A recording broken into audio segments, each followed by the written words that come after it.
Alrighty, well, I got a video request from one of the people that watches my airsoft videos saying that they'd like to see all my gear, and, well, I just got the new stuff that I wanted to get, so here's my review. Those are 11 guns in front of you. You might ask how I have the money for that. I don't. These are all either really low brand, like JG, or I bought them in the Evike Airsoft Megastore or Shorty USA Boneyard for like 50-75% off the regular price, and I fix them up from there. So let's get started. Start with the first one, which would be the KWC Glock 17. This is one of those Boneyard guns. The magazine needed an O-ring. To my understanding, they're not made in the U.S. anymore. You have to get them from like some Chinese website. Not too sure. I picked it up for 20 bucks. I know they normally run for 80 to 120. Mag goes out real nice like that, like any other gas blowback magazine. Holds about 20 rounds. It shoots about 210 FPS. And there's a gas blowback. Okay.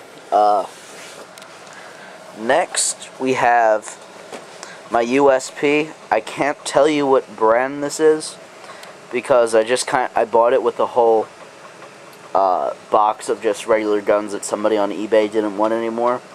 I picked up this a D-Boys M4, a really cheap plastic type thing. A Claymore. My other M4 that I'm going to show you here in a second, and a couple other random Springers, and I picked that up for about 150 bucks.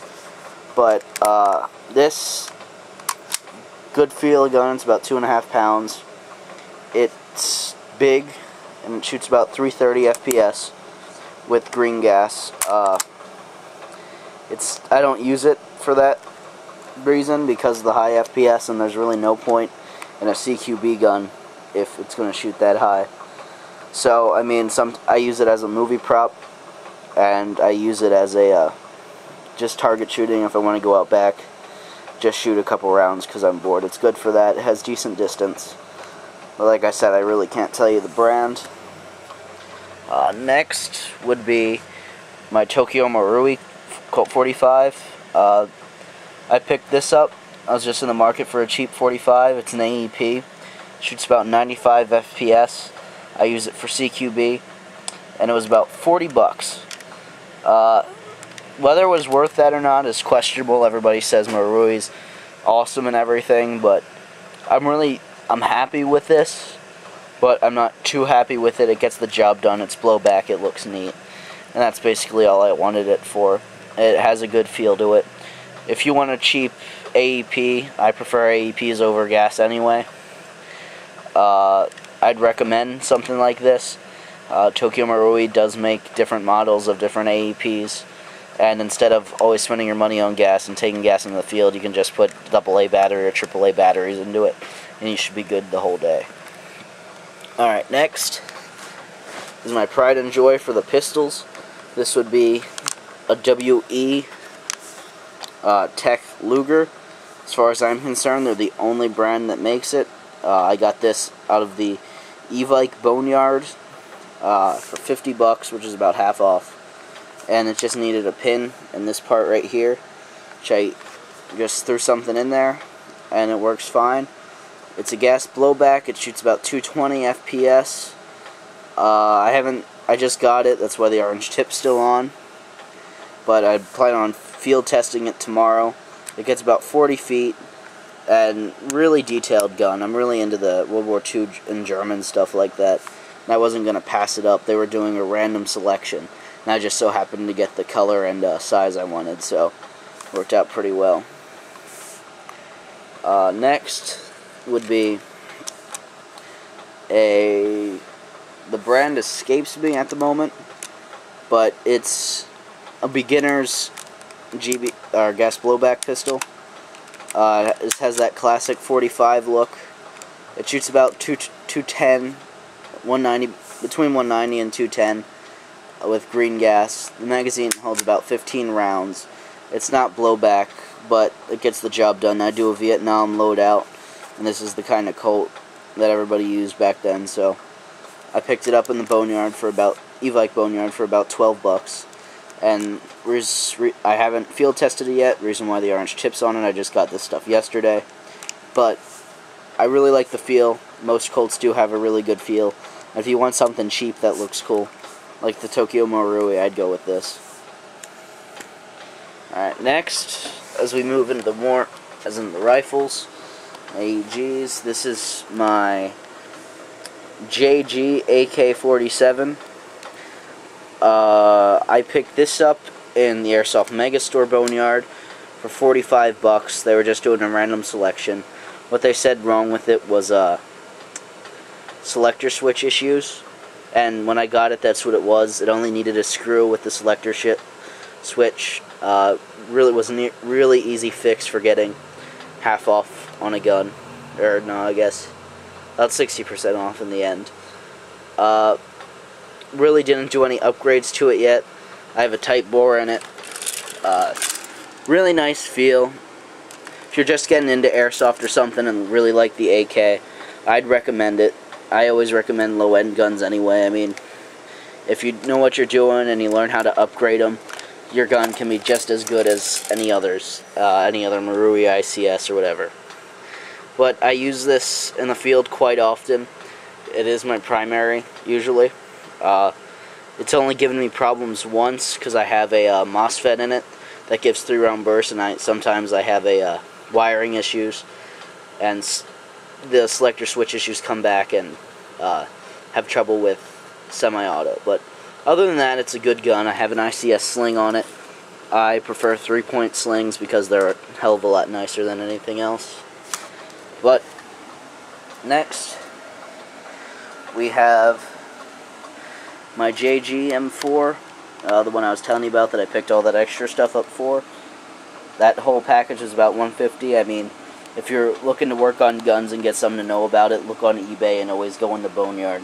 And you're usually bound to get something decent. So, this was my first AEG. I put it through hell.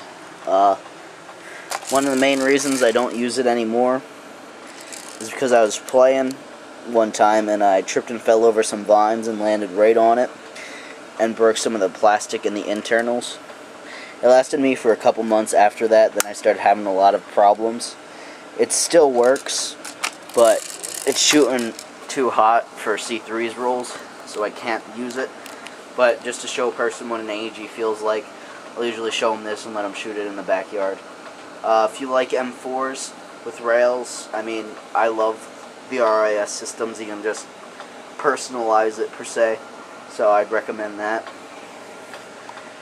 Then we got the JG G36C, which is one of the only new guns I've ever bought. This was about $130. I got an NC Star red dot on it, just for looks. I usually don't use it too much. I got a foregrip that cost about 20 bucks. And I got an M4 mag conversion kit, because when my M4 broke, I didn't want to spend all that extra money getting G36 mags. I spent the 30 bucks and just got this, and it works pretty well. Most G36s still are really light. It's a good gun. It has a really nice feel to it, especially if you get really into the game. You like poking around corners and staying covered and everything. It has a foldable stock.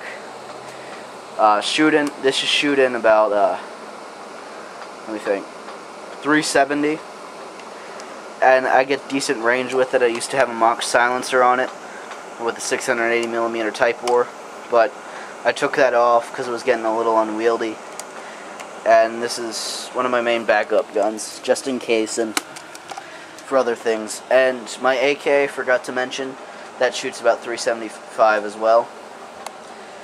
Alrighty, which would bring us to the Chicago typewriter.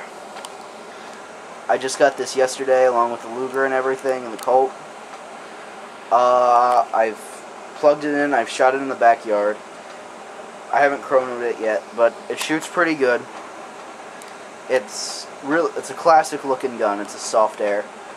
I picked it up in the Evike Boneyard for $70, which is about half off. And they have basically an unlimited supply, so if you're really into the Tommy guns, they have both types, the M1A1 and the Chicago Typewriter. The drum mag is 450 rounds, and that's basically all I could tell you out of the box. I mean, like I said, I just got up, shot it, make sure it worked. There's no problems externally or internally. Then again, I've only had it for a day, so I really don't know. I mean, like most Thompsons, the stock is really unwieldy to shoot at the shoulder. I mean, I don't prefer it, but I'm really into classic guns and history, so I wasn't going to turn that deal down. Then we got my JG M16 Vietnam. This would be the second only new gun I own. I got this about 2 weeks ago, and so far, out of the box, it shot 410. But I opened up the gearbox and clipped 2 coils off the spring, and now it's shooting about 360. Like I said, I just got it. No, I didn't put any upgrades in it yet. The feel's really nice. And like I said before, really into classic guns. I'm doing a Vietnam loadout. It's surprisingly light for how big it is. Really light. I'd say no more than about 6 or 7 pounds. It's good. I mean, if you don't like big guns, this is about half the size of me, and I'm 5'5". So if you don't like really big guns, or you're a smaller person, I wouldn't recommend this. But still, if you want something classic, especially from that era, it's a decent gun. I mean, it's not the greatest in the world for $150, but it gets the job done. And like I said, you can buy the really expensive ones, or you can, if you know somebody that knows stuff about electronics, or you do, you can always upgrade them and put your own stuff in them and make them better. Then, lastly, we have my JG Dragunov. I forget what kind of bipod I upgraded with it. That was about $40. Put a North Star scope on it, 4x32. That was almost $100. And I picked this gun up for $80 on eBay. It shoots about 375 FPS. I'm getting about 200 feet with it, to 200, 250 feet as far as range within a 5-inch diameter of what I'm shooting at. I picked this up because I was thinking about being a sniper, but I wasn't too sure, so I said to myself, why don't I just get an AEG and see how I like just the range shooting in general. So I got it. Sniping isn't my thing. I need to be moving around. But towards the end of the day, when I'm starting to get fatigued and everything, I'll take this out, just hang out in the back and shoot. I mean, it's a good gun. JG, A&K, and then there's another brand that makes the Dragunov. This is obviously the cheapest brand, but I mean, it's a good gun. Some of the externals were a problem. The pistol grip here and everything, it started falling off, so I had to put a pin in it. Had to screw a pin. That was pretty difficult to do, and the hop up occasionally gives me trouble. But I have a 6.01 barrel in it, 680 millimeter. The one that used to be in the G36. I have one of the MOSFETs from ExtremeFire.com. My dad makes them from the template, so pretty much get them whenever I want. That's really all I can tell you about it. It's a good gun. It has a nice feel. It's a little heavy, though. It's about 16 pounds. And that's a little bit to lug around when you want to run around and everything. So if you like sitting back, suppressing, I mean, these mags right here hold 250 rounds with one wind, so you don't have to wind. You wind it once and you're done. But I mean, it's all in the eye of the beholder, what you like. I like it. I mean, you saw the guns I have. I have a pretty mixed variety of what I like, but they're good guns for beginners. They're good guns if you want to upgrade them, but it's all what you want to do. I mean, I honestly am just going to recommend you low quality guns and upgrade them just to see, or if you're just starting airsoft, just buy something low quality first to see if you want to stick with it, because it is a very physically demanding sport, and like most of the new people think, it's nothing like Call of Duty. But anyway, like, subscribe, I don't care. I'll have some more airsoft videos up probably in a week or two.